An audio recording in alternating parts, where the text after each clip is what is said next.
Et donc c'est Nathalie qui va nous lire Luc chapitre 16, versets 1 à 13.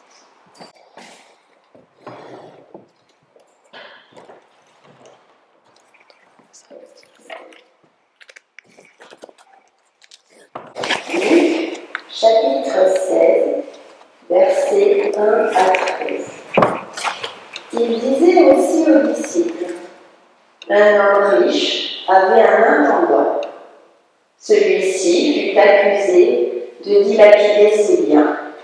Il l'appela et lui dit: qu'est-ce que j'entends dire de toi? Rends compte de ton intendance, car tu ne pourras plus être mon intendant.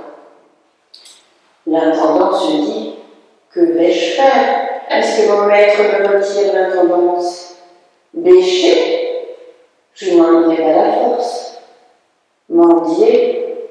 J'aurai honte. Je sais ce que je vais faire pour qu'il y ait des gens qui m'accueillent chez eux quand je serai relevé de mon intendance. Alors, il fit appeler chacun des débiteurs de son maître. Il dit au premier: combien dois-tu à mon maître? 100 d'huile, répondit-il. Et il lui dit: prends ton billet, assieds-toi vite, écris 50. Il dit ensuite à un autre: et toi, combien dois-tu? 100 corps de blé, répondit-il. Et il lui dit: prends ton billet et écris 80. Le maître félicita l'intendant injuste parce qu'il avait agi en homme avisé. Car les gens de ce monde sont plus avisés dans leur rapport à leurs semblables que les fils de la lumière. Eh bien moi, je vous dis, faites-vous des amis avec le baron de l'injustice, pour que, quand il fera défaut, il vous accueille dans les demeures éternelles. Celui qui est digne de confiance dans une petite affaire est aussi digne de confiance dans une grande. Et celui qui est injuste dans une petite affaire est aussi injuste dans une grande. Si donc, vous n'avez pas été digne de confiance avec le baron injuste, qui vous confiera le bien véritable? Et si vous n'avez pas été digne de confiance avec ce qui appartenait à quelqu'un d'autre, qui vous donnera votre propre bien? Aucun domestique ne peut être esclave de deux maîtres.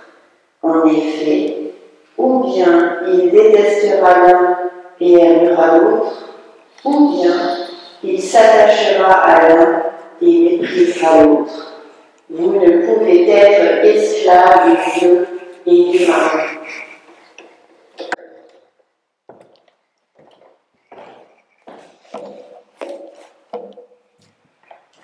La parabole que nous venons d'entendre est une parabole qui semble bien singulière et où on voit que évangile et morale ne font pas toujours bon ménage.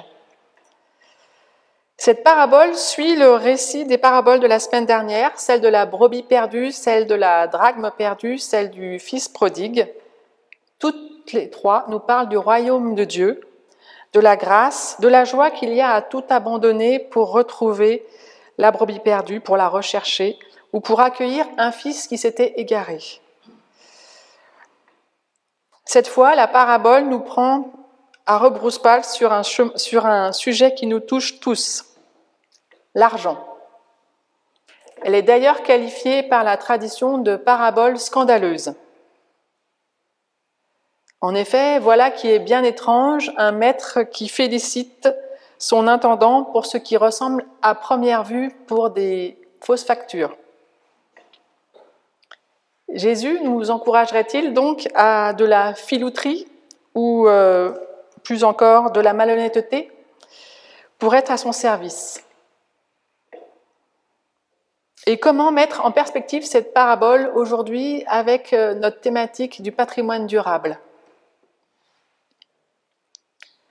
Tout d'abord, reprenons le texte. Nous lisons que le maître riche entend les accusations contre son intendant et le convoque. Il le convoque sur sa gestion, dans la mesure où on lui disait qu'il dilapidait son bien, ce qui nous renvoie également au fils prodigue de la semaine dernière. Et on voit que le gérant réfléchit rapidement. Il cherche une solution qui lui permette à la fois de garder la tête haute et de continuer à vivre en gagnant sa vie. Il convoque alors tous les débiteurs de son maître et leur diminue leurs créances en leur faisant payer moins. Et il leur demande d'inscrire cette dette revue à la baisse, mais recouvrée. Et nous sommes sur des volumes importants, puisque à titre d'exemple, 100 battes d'huile, ça correspond à 100 barils de 45 litres d'huile, soit la production de 140 oliviers, soit environ 5 à 600 jours de travail pour un ouvrier. Donc, on est sur quelque chose d'important. Ce n'est pas anecdotique en termes de créances. Et on voit que le maître loue dans le sens de faire une louange, une éloge, son gérant parce qu'il est injuste. Et non pas parce qu'il est trompeur, injuste, mais parce qu'il a agi avec habileté. Alors, habileté, ça nous renvoie à la sagesse, au pragmatisme qu'on avait vu un peu dans les proverbes. Comment expliquer en termes économiques la gestion des comptes de cet intendant? Alors, si on regarde au niveau des sources historiques, il y a deux possibilités qui expliquent le geste du gérant. À l'époque, la Torah interdisait les taux d'intérêt, mais il n'était pas rare que les régisseurs, les collecteurs d'impôts se réservaient une bonne part pour eux. Une commission sur les biens, en fait, avec des taux d'usure astronomiques. Donc, dans cette hypothèse, le gérant prend la part qu'il se réservait pour la donner au débiteur. Donc, il privilégie la relation sur son gain. Soit, en revanche, dans la deuxième situation, le gérant réduit la créance de ses débiteurs, mais sur son maître. En gros, il le vole. Et donc là, on aurait quand même du mal à croire et à penser que Luc encourage ses disciples, puisque cette parabole s'adresse bien aux disciples au départ, et donc à nous-mêmes, de voler le maître, et qu'il nous louerait ensuite pour cet agissement et cette habileté. Donc on peut penser que le maître renonce à une partie de son profit pour au moins deux raisons. Tout d'abord, il se sauve la face, répond dans la foulée à la demande du maître sur la gestion de ses comptes, et il sauve également la relation avec ses créanciers. Il préserve ainsi la relation humaine, celle avec ses débiteurs, et s'assure un avenir pour être accueilli et par eux et pour pouvoir travailler. Donc, il privilégie les relations humaines à l'argent. Il renonce à une partie de ses gains, et on peut parler d'une conversion, d'un changement de paradigme, d'un changement de modèle de vie. Et c'est en ce sens qu'à mon sens, le maître le félicite. Il s'est positionné intérieurement et a choisi. C'est d'ailleurs la chute de la parabole. On ne peut servir deux maîtres, Mammon et Dieu. Donc Mammon, ça correspond à l'argent. Ça vient d'une racine sémitique qui veut dire véritable, sur quoi on peut se fonder, qui est d'ailleurs la même que celle de Amen. On en avait déjà parlé. Mais une fois qu'on a dit ça, que donc l'intendant privilégie les relations humaines, on peut se demander quel lien nous pourrons faire avec la thématique du patrimoine durable et avec, en perspective, notre rapport à l'argent.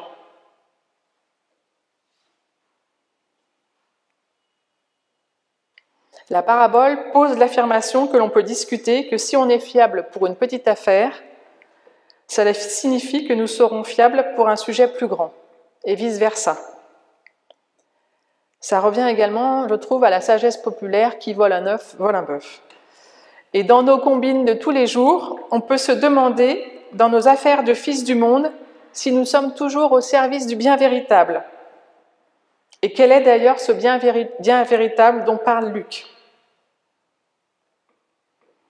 Et il y a bien deux problématiques. La première, celle de la façon dont on agit, notre fiabilité, notre sagesse, notre habilité pour reprendre le qualificatif du gérant. Et la deuxième, à qui nous nous attachons. Qu'est-ce qui domine notre vie? Quel maître servons-nous? L'argent, Dieu, les autres? Et en termes d'argent, de quel argent s'agit-il? Le mammon d'injustice, c'est-à-dire l'argent qui est gagné par des procédés injustes. Cette parabole nous met face à nos contradictions et nous interpelle aussi sur notre propre gestion, notre relation au monde. Dans le texte d'ailleurs, on a 7 fois le mot oikos qui veut dire maison, qui veut dire oikomos, qui veut dire gérant. Ce sont les mêmes racines que l'on a dans économie, écologie. Sommes-nous préoccupés par l'avenir de notre planète? Et il faudrait même dire par l'avenir de notre humanité sur Terre. Et quels actes posons-nous pour nos enfants, nos petits-enfants? Quelle est la cohérence entre nos dires et nos actes? Peut-être, avec ces derniers temps, nous avons une conscience plus aiguë de l'interaction de nos actes sur l'environnement, du changement climatique en fonction de nos modes de consommation et de vie. Cette question, ces conceptions deviennent plus pertinentes. Et nous sommes un peu comme ce gérant, sommé de rendre des comptes sur notre gestion de notre maison, de notre société, de la planète. On le voit d'ailleurs, l'État français a été sommé de rendre des comptes pour son inaction. Et nous aussi, nous pouvons être interpellés par des associations, par nos enfants, sur notre action insuffisante ou notre inaction. On parle de développement durable, de responsabilité sociale. Mais qu'en est-il de notre mode de consommation, dans notre vie quotidienne, dans nos églises ? Aujourd'hui, journée du patrimoine. L'UNESCO donne la définition suivante. Le patrimoine est l'héritage du passé dont nous profitons aujourd'hui et que nous transmettons aux générations à venir. Nos patrimoines culturels et naturels sont 2 sources irremplaçables de vie et d'inspiration. Et c'est à ce titre que nous exposons la Bible Patrimoine durable de l'humanité.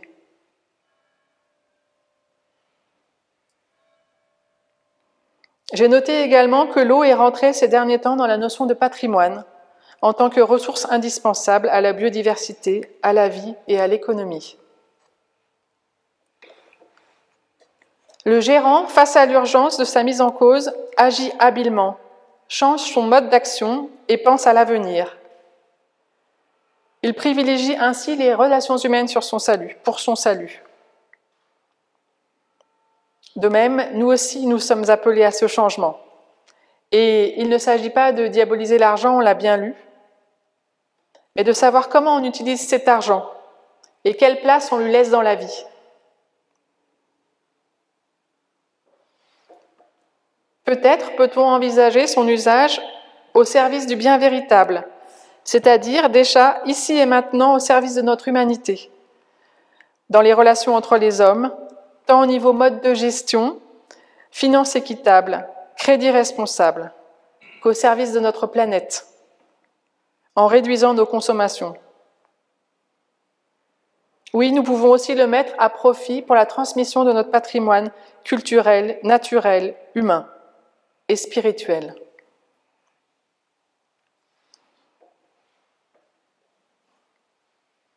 Cette parabole, qui est la suite de la brebis perdue et du fils prodigue, nous invite à réfléchir autrement et à agir autrement. Face à une morale, à l'application d'une loi, la parole nous ouvre un autre regard, celui du pardon, celui de l'amour et celui de la sagesse. En effet, il y a de la joie à accueillir le retour du fils qui a dû tout dépenser. On voit que le maître félicite le gérant pour son retournement, pour son attitude qui place la relation humaine au cœur et qui répond de ses actes.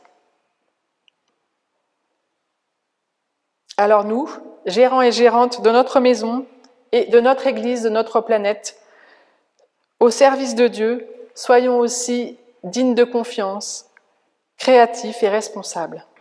Amen.